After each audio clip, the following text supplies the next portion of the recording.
Pa kažem još jednom, nije tema, neka odluče, važno je da se pokrene projekat. Znači, potrebna je samo dobra volja. Znači, financije su samo izgovor. Znači, mnogo je promašene investicije u zemlju, čuda Božja događaju i sad kao Tesla posle 100 godina.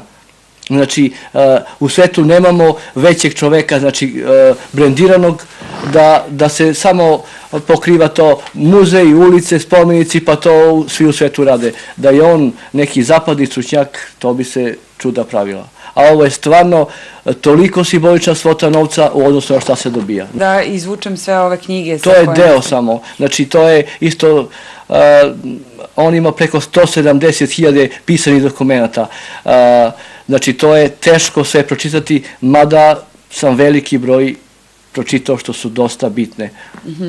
Evo, Biblioteka tajne, kaže čovjek koji je u ovoj planeti zavetovao mogućnost da opstane: Tesla, čarobnjak i genije, gospodar Munja, vizionar, putnik kroz vreme, haker, čuvar poslednjih kosmičkih tajni i pismo za budućnost. Imamo nekoga na telefonskoj liniji. Halo?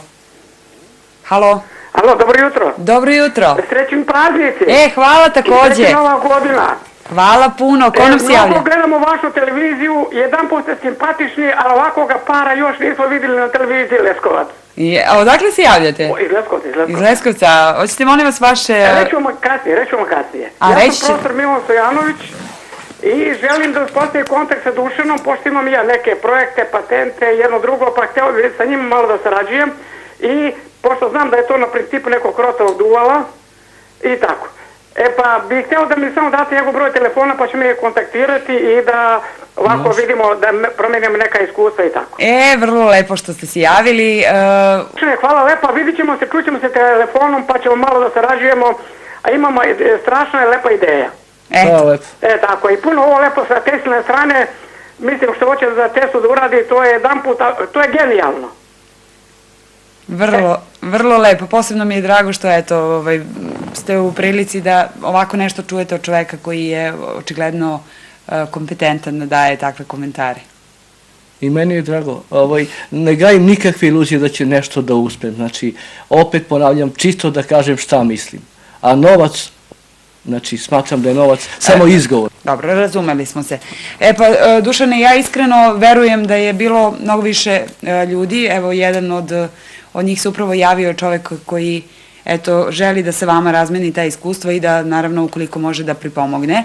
Verujem da ima mnogo onih koji bi možda mogli da se zapitaju koliko će sve ovo vrediti, pre svega koliko će to biti naš identitet i koliko ćemo mi kao neko odnosno kao narod koji je iznedrio Nikolu Teslu, moći ne da naplatimo sve to i ne da budemo samo turistička atrakcija i da se razmišlja samo o tome kao da naplatimo taj toranj, s obzirom da će to biti turistička atrakcija, nego da u neku ruku i odamo počast i priznanje Nikoli Tesli. Na pravi način.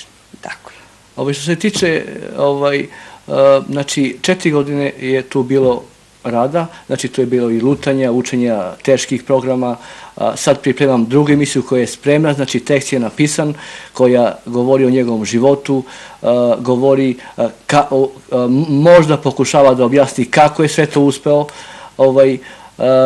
Moj kompjuter je već gotov, premoren, tu će mi trebati kamera, malo i financije, sponzori nisam ni pokušao da tražim, jer smatram nekako da možda neću da imam sreću oko toga. Da, čovjek obično zbog svojih snova i zbog svojih ideala može drugima delovati kao čudak i kao vizionar, ali je činjenica da je jedan od vizionara bio i Nikola Tesla, pa je ipak uspeo da ostvari ono što je... Samo deo. Samo deo što je hteo je ostvario. Nažalost, samo deo. Pa ja se nadam da ćete vi vaš projekat i vašu zamisao ostvariti do kraja. To vam od srca želim. Hvala, ja se nadam, samo malo sam skeptik. Dobro. Kad budete postali poznati, popularni, nemojte da posle bude problem da mi ne možemo da dođemo do intervjua. Hvala još jednom što ste vidjeli gost televizije Leskovac. Eto, dragi prijatelji, Dušan Sinadinović, čovek koji ima ideju da se Teslin toranj napravi u Srbiji, ne samo kao turistička atrakcija, već i kao naš onako dug zapravo prema Nikoli Tesli. 8 sati i 23 minuta, idemo na blok reklama.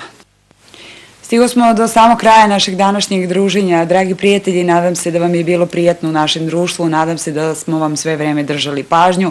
Ako vam je sve ono što smo pričali interesantno, pogotovo ako ste zainteresovani za projekat Dušana Sinadinovića, ostanite uz kanal Televizije Leskovac, jer ono što upravo sledi nakon jutarnjeg programa jeste dokumentarni film koji traje nekih 26 minuta, ja mislim, i radi se o Teslinom tornju, o čitavom projektu. Pogledajte, razmislite, naravno mnogima će od vas sve ovo delovati onako prilično vizionarski, ali svakako će, verujem, doprineti da zamislite da li sve ovo vredi i koliko vredi, iako vredi, naravno, šta mi svi kao pojedinci možemo uraditi. Eto čoveka koji je, ipak dosledan svemu onome što je još pre 4 godine počeo da stvara i u šta je ulagao sve ove godine i o čemu, naravno, svakodnevno razmišlja, pa se trudi da i realizuje jedan ovakav projekat.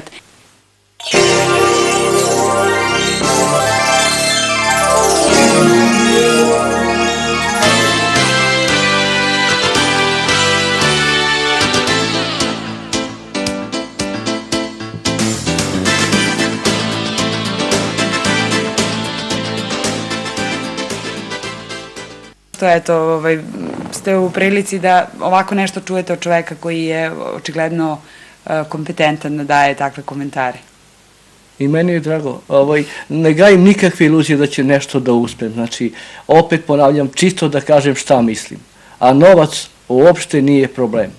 Znači, smatram da je novac samo izgovor za sve. Mislite, novac nije problem u smislu da neko drugi realizuje vašu ideju? Da. Dobro, razumeli smo se. Dušane, ja iskreno verujem da je bilo mnogo više ljudi. Evo, jedan od njih se upravo javio čovek koji, želi da se vama razmeni ta iskustva i da, naravno, ukoliko može da pripomogne.